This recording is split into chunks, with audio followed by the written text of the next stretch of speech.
Bande passante. L'info décryptée, un podcast de la Provence et Radio Star. Éric Miguet. Sur YouTube, ces artistes cumulent des millions de vues. Sur Spotify, ils sont les rappeurs les plus écoutés, les plus adulés par le public qui ne se doute pas du point commun entre Jul et les autres comme Koff ou Kamikaze. Ce point commun, il s'appelle l'Ordina 13, un ordinateur portable de première génération offert aux collégiens des Bouches-du-Rhône dans les années 2000. Le programme était avant tout éducatif et en plus de cela, Jul et les autres s'en sont servis de support pour faire du montage audio. Alors retour sur l'incroyable destin de l'Ordina 13 dans ce nouvel épisode de Bande passante. Bande passante, l'info décryptée. Et pour en parler, je reçois Cyril Castellitti, journaliste au service culture de la Provence et auteur du dossier paru le 19 février sur ces rappeurs qui ont commencé leur carrière grâce à l'Ordina 13. Cyril, pour bien comprendre cette histoire, il faut repartir dans les années 2000 avec cette opération lancée par le Conseil général de l'époque. Ordina 13, à la base, c'est une opération du Conseil général de l'époque. Aujourd'hui, on parle de Conseil départemental, qui donc avait pour objectif de faire entrer Jean-Noël Guérini dans le XXIe siècle. Le marquer comme... on va dire un homme d'autorité tourné vers les nouvelles technologies. Et donc, pour marquer un petit peu ça, il fallait faire un grand coup. Il fallait faire une opération qui puisse parler aux gens, qui puisse être inspirante. Il prospecte. Et puis, il y a cette idée de donner un ordinateur portable à tous les collégiens. Vous diriez qu'au-delà du projet éducatif, il y avait un coût politique ? Clairement, très clairement, c'est un coût politique à la base. C'est pas quelque chose d'altruiste. L'époque le veut aussi. Je crois bien, c'est Chirac, c'est la fracture numérique, et puis c'est Marseille aussi quand même. C'est une ville de précarité, d'inégalité. Donc il y a cette volonté vraiment de faire rentrer Marseille dans son époque, de faire rentrer aussi le président du Conseil général comme un homme tourné vers les nouvelles technologies. Et pour l'anecdote, les Bouches-du-Rhône ne sont pas le premier département à lancer ce type d'opération. Le département des Landes avait eu la même idée, mais pas à la même échelle. Dans les Bouches-du-Rhône, près de 28 000 élèves de 4e dans 130 collèges étaient concernés.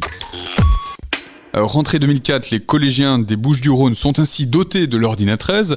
Cyril, pour en faire la description, à quoi ressemblait cet ordinateur portable ? Moi, je me souviens très bien, on est au collège, ça sonne, on nous mobilise pour nous donner des ordinateurs. Quoi ?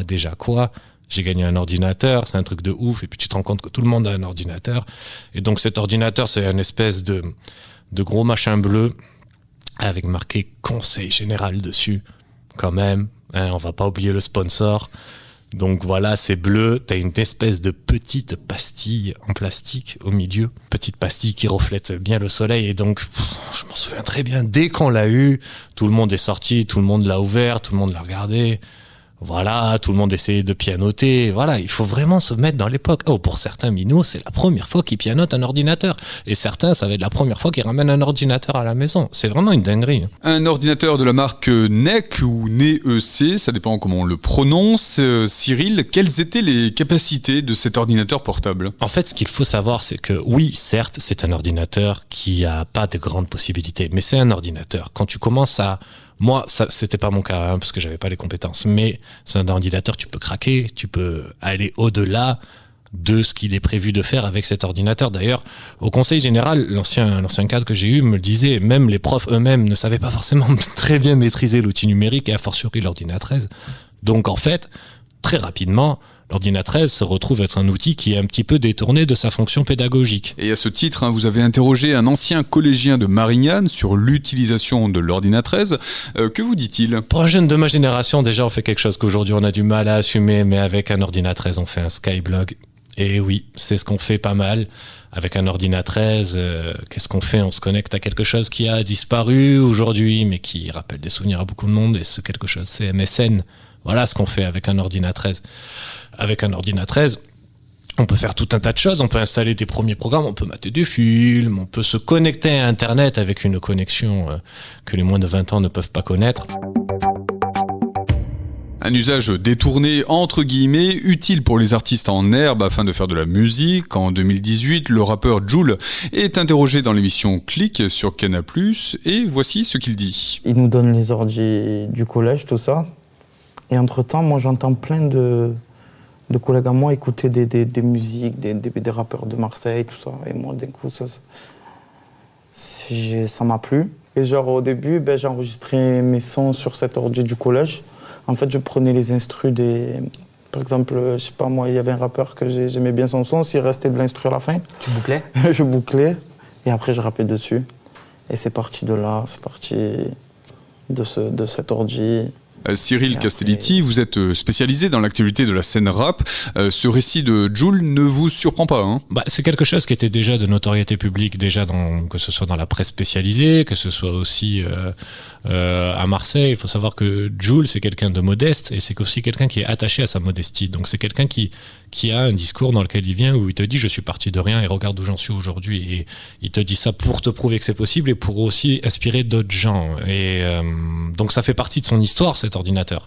Ça fait partie de son histoire, ça fait partie de son storytelling, si j'ai envie de dire, même si je suis pas sûr qu'il résonne comme ça, mais ça fait partie en tout cas de la carrière du mec qui commence avec un Ordina 13 et qui aujourd'hui fonde son propre label. Pour bien comprendre comment l'adolescent qui allait devenir Jul s'est exercé au rap sur l'Ordina 13, il faut savoir qu'il avait installé lui-même un logiciel de montage. Ce qu'il faut retenir, c'est que Jul, à la pause, entre du midi et deux, il va s'acheter un micro pourri, style webcam, qui se pose, qui télécharge un logiciel gratuit. Alors je sais pas s'il le télécharge ou si on lui donne. Et en tout cas, ce qu'il fait, en fait, il utilise une technique qui est vraiment très connue dans le rap français. Tu prends la fin de l'instru, t'as ton morceau, il y a toujours un morceau, un morceau de rap de base. On veut vraiment un morceau de base, c'est une boucle. Et donc, ce qu'il suffit de faire, c'est d'attendre que la boucle, elle tourne. Tu prends quatre mesures de cette boucle, tu les multiplies entre elles et ça te donne un morceau, en fait. Après, il te suffit soit de modifier la boucle, de rajouter des cuts, etc. Donc, en fait, depuis que le rap est rap, on attend que le rappeur, il ait fini son morceau pour pouvoir prendre quelques mesures et pour pouvoir en faire un morceau. Et donc c'est comme ça que lui découpe ses premières mesures et qu'il pose ses premières rimes avec ce micro. Ça paraît simple dit comme ça, mais ça demande quand même certaines compétences. Oui, c'est quelqu'un qui a l'oreille musicale et puis c'est quelqu'un aussi qui s'exprime davantage par la musique que en interview. C'est quelqu'un qui c'est pas ma théorie, ce que je défends là, c'est quelque chose qui a été vraiment observé à raison. C'est quelqu'un qui va s'il produit autant d'albums et s'il arrive à s'exprimer aussi facilement, en fait, c'est parce que c'est son moyen de communication privilégié, la musique. Donc, en fait, c'est quelque chose qui s'exprime dès tout jeune. Jul, la musique, il se surnomme et on le surnomme la machine et il a raison. Et c'est une machine. Tous les interviews, je me souviens, et j'ai interviewé Alonso qui me racontait, j'ai jamais vu ça de ma vie, un mec qui appuie sur rec, qui court, qui s'enregistre, qui ressort, qui mixe, et voilà, Jul, il a toujours été autodidacte là-dedans, il s'est toujours débrouillé tout seul, et il a toujours fait beaucoup de morceaux, et s'il fait tout ça, c'est parce que il s'y est mis très tôt. Un talent que l'on peut deviner dans ce reportage de Combini en 2021, on est dans les studios de Jul à Marseille, et on découvre sa capacité à assembler les sons. C'est une machine, ça fait des instruments de minutes, voilà quoi, le mec c'est un ovni. Moi c'est le seul avec qui j'ai bossé d'autant productif, c'est le seul. J'ai pas compté, mais c'est quoi, rien qu'avant d'être connu, je crois que j'avais fait au moins 1000 sons, J'ai dû dépasser la barre des 1500 je crois quand même. En fait, j'ai même pas les mots pour te dire, tu vois, il y a trop de trucs, trop de mots, trop de musique, trop d'instru, tu peux pas en fait, c'est impossible, faut être là en fait. Faut être au studio, faut voir pour le croire. Évidemment que faire du montage, c'est pas donné à tout le monde, mais il faut se mettre un truc en tête, c'est que prendre 4 mesures à la fin d'un morceau, les couper, et rapper dessus, c'est pas si compliqué que ça en fait. Il faut surtout avoir un ordinateur, et là l'Ordina 13 rentre en jeu. Il faut avoir une impulsion, il faut avoir une envie, et il faut avoir faim quoi. Et Jul, il a la dalle dès tout petit, il a un Ordina 13, il a un micro, et il en faut pas plus. Et à l'époque, il n'avait pas réellement l'ambition de devenir un rappeur de premier plan. On en avait parlé quand je l'avais interviewé lors de son concert au Dôme. Il disait j'avais absolument aucune ambition. À l'époque, je me voyais absolument pas. On est à Saint-Jean-du-Désert. Saint-Jean-du-Désert, ça n'existe pas sur la carte du rap français. Maintenant, il y a 2 studios. Il y a celui de Mehdi YZ et il y a celui de Jul, 2 mecs qui ont commencé avec l'ordinatrice. Bande passante, l'info décryptée. Mehdi YZ, vous l'évoquez, Cyril Castellitti, vous l'évoquez aussi dans votre article, car cette autre figure du rap marseillais est aussi un ancien collégien des Bouches-du-Rhône qui a bénéficié de l'ordinatrice. Lui, ça va plus loin, c'est-à-dire que lui, il crée des sites, c'est ce qu'il raconte à l'ABCDR du son. Il créait des sites, il avait commencé à créer son propre média de rap. Alors je sais pas s'il utilise spécifiquement l'ordinatrice pour faire ses sites, mais en tout cas c'est avec ça qu'il apprend, c'est avec ça qu'il a son premier support. D'ailleurs, l'ordinatrice, tout à l'heure tu me demandais à quoi ça ressemble, en gros quelles sont ses capacités, c'est très lourd et ça rame de ouf, c'est une galère. Vraiment. Donc, il raconte qu'il en a pété 4 ou 5. Et puis, t'as toujours un mec dans la classe ou pas trop loin que l'ordinatrice, il s'en fout en fait. Soit parce qu'il l'utilise pas, soit parce que la famille en a déjà un. Donc, il était pas rare que tu te retrouves à choper l'ordinateur de l'autre ou si oh là. Et Mehdi YZ, il raconte qu'il en a eu 4 ou 5, je crois, des trucs. On ne sait pas si le rappeur Koff a cassé des ordinatrices pour se lancer dans le rap, mais lui aussi a bénéficié de cette politique du Conseil général pour s'exercer. Koff, pareil, ça fait partie des artistes. Alors là, c'est la grande surprise. Je l'ai interviewé dans le cadre de la sortie de son dernier album Matrixé, et qui me dit que lui aussi, du coup, il a commencé avec l'ordinatrice, avec Audacity. Donc là, d'ailleurs, c'est là où je me suis dit, attends, je savais pour Jul, Mehdi YZ, j'apprends en lisant l'interview que Koff aussi. Allez, c'est bon, on va faire un papier. Donc Koff, il raconte que c'est pareil. Koff, c'est à peu près la même génération que Jul, que Mehdi YZ aussi d'ailleurs, je crois. Et voilà. Pour un gars comme Koff, maîtriser l'enregistrement, maîtriser tout ce que l'ordinatrice a pu lui apprendre, ça lui a permis, pour un exemple très concret et très court, par exemple là, il a sorti son album qui s'appelle Matrixé, et ben avant ça, il avait enregistré tout un album. Sauf que ça lui a pas plu. Donc qu'est-ce qu'il a fait avec tout cet album ? Soit il a jeté certains morceaux, soit il a utilisé ces morceaux pour en faire des freestyles, etc., etc. Si jamais tu sais pas maîtriser le montage, tu sais combien ça coûte ? En session studio, d'aller enregistrer tout un album, après de le jeter, de re-enregistrer tout un album, eh ben Koff il paye pas.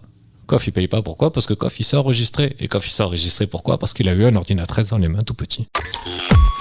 Cyril, est-ce que vous diriez qu'être en capacité de savoir monter ses propres sons favorise la création musicale des artistes comme Jul ou Koff ? Bien sûr, je pense que y a rien de mieux que l'indépendance quand t'es un artiste. Alors c'est jamais, de nos jours c'est impossible d'être totalement indépendant. T'as besoin d'un distributeur, t'as besoin de, voilà, tu peux pas tout faire, tu peux pas assurer ta com, ta musique, ta production, etc. Mais maîtriser l'enregistrement quand même, on voit que ça fait la différence quand même.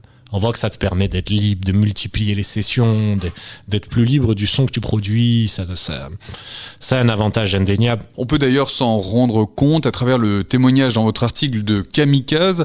Alors, Kamikaze est arlésien, il est rappeur dans l'âme, et il voulait utiliser un studio d'enregistrement dans sa commune, mais refus de la mairie, et du coup, il s'est exercé sur l'ordinatrice. Dans ce qu'il raconte, il raconte que lui, à son époque, des studios, il y en a pas. S'il a pas cette petite machine, s'il a pas ces petits moyens, eh ben, il peut pas commencer à se mettre dans la musique. Et aujourd'hui, Kamikaze, c'est quelqu'un qui lui a ouvert son studio, du coup, à Arles. C'est ça qui est beau, voilà, l'objectif en soi. Si c'était de réduire la fracture numérique, ben, elle a été super bien réduite, cette fracture. C'est d'ailleurs le mot de la fin de l'ancien cadre du Conseil général qui vous dit qu'il est fier d'avoir fait confiance aux bénéficiaires de l'ordinatrice. Pourquoi est-ce que c'est une belle histoire, cette histoire de l'ordinatrice ? Parce qu'aujourd'hui, on est toujours là en train de se dire, attends, on va pas donner 10 € en plus à un pauvre qui en mériterait que 5, etc. On a toujours dans des calculs, on est là vraiment dans quelque chose de rationalisé le plus possible. Et là, on revient sur une histoire où, boum, on donne un ordinateur pour la première fois à tout le monde,